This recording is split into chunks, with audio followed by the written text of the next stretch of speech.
Greetings and salutations, everyone. My name is Andrew Kirchhoff, and welcome to my YouTube channel. Today, we're talking about my Week 4 tight end starter sits for the 2019 fantasy football season. On today's episode, we're going to be going over the matchups and my top 12 rankings at the tight end position going into Week 4. Before we begin today's video, let me remind all of you, if you haven't yet already, click that subscribe button, join the community, click that bell notification button to be notified when my latest content is out, and also click that like button on today's video because I really do appreciate it. Hey guys, how's it going?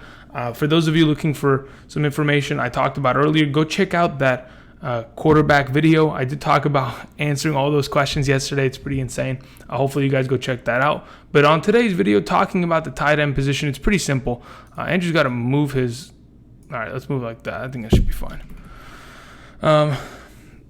Anyway, we're talking about my top 12 tight ends. It's pretty plain and simple. Typically, you only own one of these guys. If you own multiple, then you're in a pickle, especially if you own some of the top 7. If you own 2 of the top 7, then you're in a little bit more tricky situation. But typically, you own one tight end. So we're going to go through this pretty quickly. Before we begin that, I want to talk about the matchups of the position because there's one that I specifically want to mention. It's the top matchup. It's the Arizona Cardinals. Now, thus far this season, the Arizona Cardinals have been the worst team against the tight end position by a wide margin. Week 1, TJ Hockenson had 20 points. Week 2, Mark Andrews had 20 points. Week 3, Greg Olsen had 20 points. It was a lack of my complete awareness, and I didn't even have Greg Olsen on the list last week because earlier in the week I thought, oh, okay, he looks like he's injured, he might not play. Nope, ended up playing, being a monster, so that's my bad. But going into this week, not making that mistake again. Will Dissly is my real start of the week for the tight end position. This guy must be started. Look at the difference between the Tampa Bay Buccaneers and the Arizona Cardinals in terms of giving up points to opposing tight ends thus far this season in half PPR. It's nearly a 10-point, it's more than a 10-point difference. It's almost an 11-point difference in terms of points. If my tight end scored 11 points every single week, I would be satisfied. Imagine that the Arizona Cardinals give up 11 more points than any other, the next best, or the next worst defense. It's incredible. So Will Dissly, an absolute start, can be fantastic this week. Will be. The guy has scored a lot of touchdowns. 3 touchdowns in the last 2 weeks? He's really coming back, and thus far, even if we go back and look at what he was able to do last season for the Seahawks before a season-ending injury, the guy was a red zone threat. He was being used a lot. And another piece of information, Nick Vannett, the backup tight end for this team, was earlier this week traded to the Pittsburgh Steelers. So they're 100% established that Will Dissly is our guy. We're going to continue to feed him the ball. He is going to be the Jimmy Graham of our team this year. Absolutely fantastic, and I can't wait. Other than that, look at the matchups. Don't really have much else to say. A lot of teams don't give up many points to the tight end position because a lot of tight ends in the National Football League really don't show up on a weekly basis. And anybody else that has been scored on heavily has typically faced against better tight ends thus far. So keep that in mind, and let's go ahead and let's talk about my top 12. The position number 1, Travis Kelce, Mr. Thumbnail this week. Look, Travis Kelce is as good as it gets. Playing against this matchup, I don't care whether Travis Kelce ends up putting up 12 points and Evan Engram is putting up 20 a week.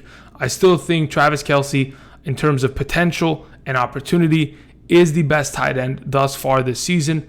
The thing is, when you're associated with Patrick Mahomes, you have to be the best. He is his number 1 wide receiver. We haven't seen a lot of work in the red zone and a lot of touchdowns from him because a lot of the offense, as of right now for the Kansas City Chiefs, have been throw the ball up, let DeMarcus Robinson, let Mecole Hardman run under it, or let's run the ball in with LaShawn McCoy here or there.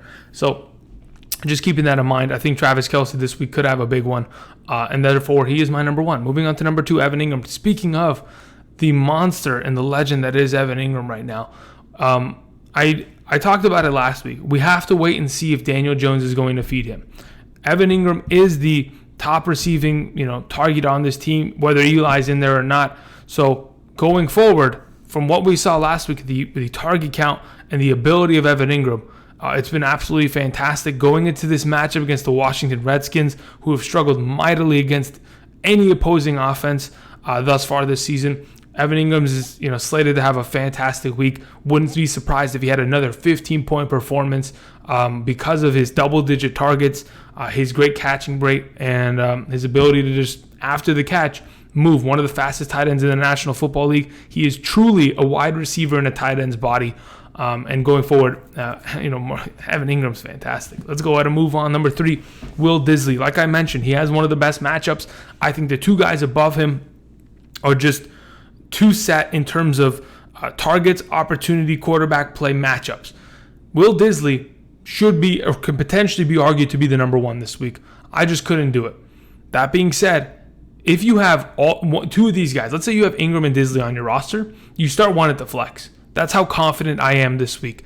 I'm almost just about 100% confident that I play Disley over a lot of wide receivers and running backs this week, especially at the flex position. So for those of you wondering that. But either way, Will Disley, number 3. I just talked about his matchup against Arizona. It's as juicy as it gets. 20-point week. Would not be surprised. He's my number 3. Moving on to number 4, Darren Waller. The biggest sleeper at the tight end position thus far this season, a guy that has been absolutely fantastic for the Oakland Raiders. Last week, saw 14 targets, 13 receptions, over 100 receiving yards against the Minnesota Vikings defense, guys. He is a better version of Jared Cook. Jared Cook is a great tight end. Last season, he had his greatest season of his NFL career in terms of statistics with the Oakland Raiders. And Darren Waller's come in with very little experience at the tight end position. Again, a wide receiver converted to the tight end position, bigger framed guy, and he is absolutely fantastic in the passing game. A lot of usage, a lot of trust with Derek Carr, and especially when Tyrell Williams on the outside is getting heavily covered by top tier corners and Josh Jacobs in the running game is not working. Darren Waller is this offense, and moving forward into this matchup against Indianapolis should be the same. He's my number 4. Moving on to number 5, Zach Ertz. Zach Ertz on Thursday night tonight against the Green Bay Packers.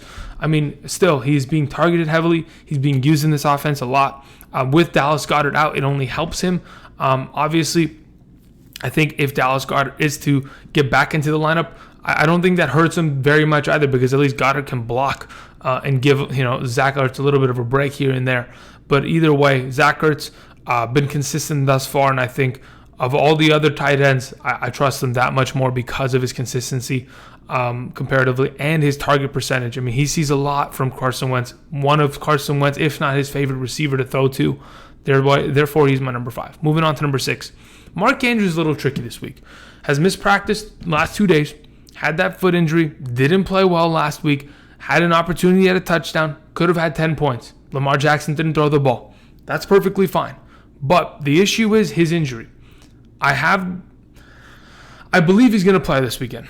I really do believe so. But is he going to play at full speed? Is he going to play at full health? That's the biggest question mark. I don't want to put a player out there that could potentially leave the game at halftime because of an injury or because of an aggravation of some sort, especially dealing with his foot.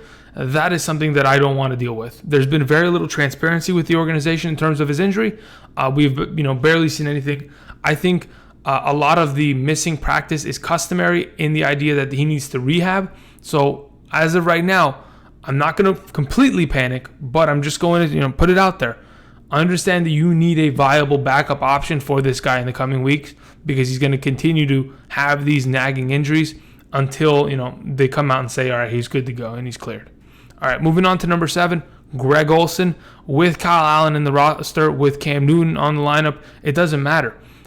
He has been extremely consistent each of the last 2 weeks. Yes, they've played against the 2 easiest matchups at the tight end position each of the last 2 weeks. They played against the Tampa Bay Buccaneers and the Arizona Cardinals. This coming week against the Houston Texans, sure, it's a more difficult matchup in terms of that, but I really do believe Greg Olsen's implementation and usage in this offense is continuing to go up. As long as he stays healthy, he is one of the better tight ends in the National Football League. He has shown that. Therefore, he's my number 7 this week in the matchup. Moving on to number 8, Delanie Walker. Delanie Walker stands true to be their number 1 receiver. There is no one else. Sure, they used Adam Humphries a bunch last week because they had to. A.J. Brown doesn't show up. Corey Davis had a one-handed catch on the sideline and then proceeded to get smacked by Jalen Ramsey. Delanie Walker is the number 1 receiver of this offense. If they're going to punish the Atlanta Falcons at all this week, it's going to be with Derrick Henry and Delanie Walker. And I think Walker, again, last week had a pretty good performance. Has been consistent this year. Yeah, a little bit of inconsistency in one game, but that happens. That's the tight end position. We have to deal with it. Either way, he's my number 8 this week. Have a lot of confidence in him. Moving on to number 9, Austin Hooper. Here we go. Hooper, he keeps doing it, man. The guy is going to end up being a good tight end in terms of numbers at the end of the season because he'll have a big performance. He'll find himself in the end zone. And he's been pretty consistent when the Atlanta Falcons offense has struggled thus far this season, and they haven't been able to string too many things together. Austin Hooper is a very viable option in this offense, and he has seen a lot of opportunity because of that, especially with Calvin Ridley dropping off last week. Austin Hooper picked up the scraps, was able to produce in this offense. Going forward into the matchup against the Titans, don't mind it at all. I think this is a good tight end, a top 10 guy for certain, and he's my number 9. Moving on to number 10. Speaking of top 10s, O.J. Howard. O.J. Howard had a little bit of a resurgence last week, had about 8 fantasy points and half-point PPR. Here's the thing. You play against the Rams. The Rams' defense is great. Is O.J. Howard going to be used or targeted enough in this offense? I think with the pass rush that the Rams are going to be sending, similar to what they did to Baker last week, similar to what they did to Bridgewater the week before, similar to what they did to Cam the week before, they're going to get after Jameis Winston. This offensive line for the Tampa Bay Buccaneers is not elite. They cannot protect him for very long.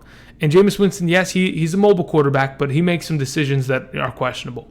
When Aaron Donald, Brockers, Fowler, Clay Matthews is getting after him, he needs to get the ball out of his hands. It's either going to Godwin, who is a little banged up, or it's going to O.J. Howard. I don't see Mike Evans running short routes. That's not happening. So O.J. Howard could have a good week. He's my number 10. Moving on to number 11.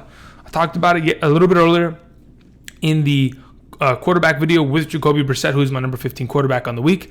I think whether or not T.Y. Hilton plays, there are a lot of viable receiving options, but he will turn to the tight end position like they did last week. They used a lot of 3 tight ends last week. They used Ebron, Doyle, Mo Alley, Cox, and I think Ebron obviously is the best of the receiving tight ends in that group, and I think he's going to have a lot of opportunity this week against the Raiders defense that is not a great defense overall, to have himself a fantasy week. So I think Ebron this week, my number 11. Pretty consistent play. Moving on to number 12, TJ Hockenson, the last guy I wanted to mention on today's list. I do think that in the matchup against the Kansas City Chiefs, the Lions are going to be pushed to the limit to having to pass the ball a lot. Yes, that is going to hurt Kerryon Johnson to an extent, but Kerryon Johnson does get his work in the passing game.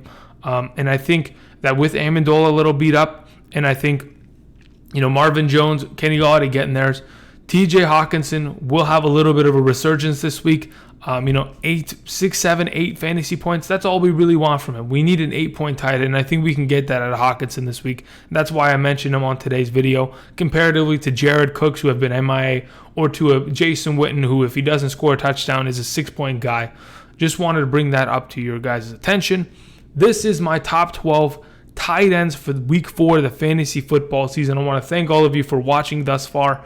I appreciate it all. If you haven't yet already, click that subscribe button, click the like button. Patreon link is down in the description for those of you looking to get all of your 2019 fantasy football questions answered, private live streams, flex rankings, and etc. Click the link down below for those of you interested. Thank you again. I appreciate all of you guys' support. And until next time, which will be tomorrow, Hidden Gems, I'll see you guys. Peace.